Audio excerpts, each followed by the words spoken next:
Now, the fact was that they had disobeyed what God had said to them.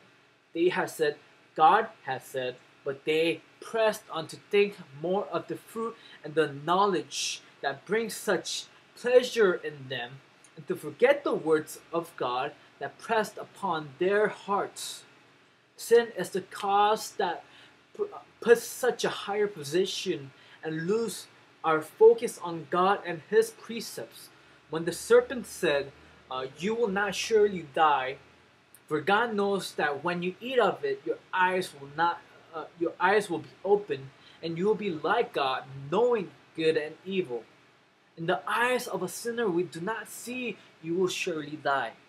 Yet, if we believe in God's commandments, we had said we will die. But the mere fact of what sin does, and things that brings desires, pleasure, the curiosity, is to give them outside of God. Did they fear death? No, because death was not the factor, but the sin itself, the pleasure of sin and the existence of sin. They were so consumed by the pleasure of this fruit that it was delight in their eyes. Now, however, the pleasure of sin lasts but for a moment, and the consequence of sin emerge rapidly, and we begin to see the damnation of sin and death of sin. They knew that they were naked. It's verse 7. And they had hid themselves with clothing to cover themselves because of their shamefulness. Now, this is the inevitableness and the prolonged state that causes men to sin and continue to sin unless God calls them and reminds them of their misdeeds. We as sinful men will hide in nature to cover up the things and what we have done to make it seem better, or to strive to cover it up so that they will not feel ashamed but live accordingly, like nothing happened. The question is this: did they die? Did we die? The entrapment of sin, the consequence of sin, and the judgment that lies upon such act against sin is the death in itself. And to go further, there lies judgment in the place of punishment that hungers for such torture and riotous consumption of souls that sin against God. This place called hell thrives for man to come, and the aroma that comes from consumption and burning of the sinners over and over and over again brings more fire. It soars and cultivates more techniques to inject more pleasure than before. It seeks for consummation, but it will never end. It seeks to be tired, but it will never be tired.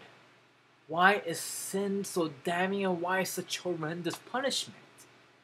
Because God is just and righteous and holy and perfect God. God had commanded of us to obey, but we have defied Him and disobeyed Him. We did not want to be with Him, nor do we want to serve Him, love Him, and seek to please and glorify Him. So why such punishment? I believe the answer. I believe that answered my question. In that day you shall surely die. It is of importance to understand such statement that they did die, and there lies judgment and condemnation. But look how gracious and merciful our God is to take us away from damnation and clothe us with and made us flee from such presence of holy God, so that we may not die yet. But God, in His ultimate plan, sought to bring them back so that they may understand and know through righteous life how awesome and powerful, gracious and holy is our God, and that He sent His only Son to die for us, and in Him we may live. For Christ, through His perfect obedience and claimed righteousness and died in our behalf. Thus, the righteous works of Christ is then imputed unto us, and the death we so deserve lies upon the cross where Christ had died. Therefore, if God speaks of the law to us, we failed miserably, we then run to the cross and ask Jesus to represent us. As God had walked towards Adam and Eve, so did he also walk towards us and shown us Christ and his death, the redemption that lies in that. Shall we continue to hide and blame others?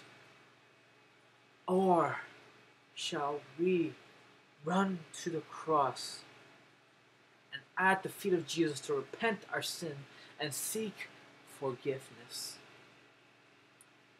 Sin wants to entrap us. Sin and hell are in marriage, and Christ had torn these two couples apart. We must believe that he came down and saved us from hell, saved us from sin, so that we may be with him forever and ever and ever.